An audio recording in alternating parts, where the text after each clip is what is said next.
so this is the typical trench that you would come across on the front lines in Ukraine. You can see here actually how narrow it can be. The depth depends, again, if it's a hastily constructed, but if they've got a bit more time, then this is the typical depth that you sort of see the trenches.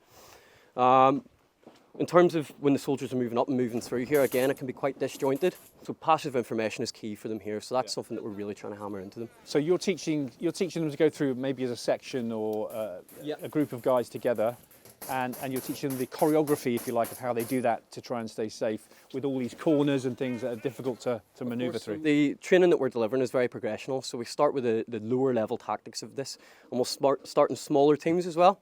And we'll start to build up into more platoon actions, company level actions as well.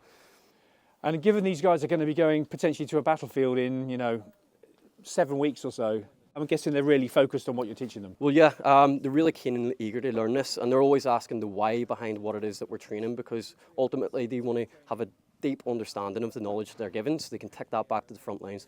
And adding to the realism, we've heard about you might have some dummy mines, you put drones above them. What do you do to try and make it more warlike? So what we do is we discuss with the Ukrainians who have that experience on the front line already and see what threats that they're encountering. For example, we have really good drone resources here, and we have dropper cages for them, so we can simulate drones flying over and dropping bombs, because they've obviously become a massive threat in this theatre.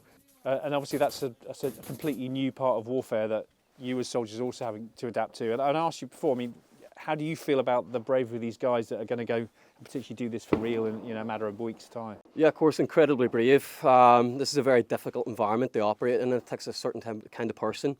Again, that's why we have to really hammer in these skills and drills, because the more we practice this, the more it becomes second nature to them, and the better they'll operate in this environment.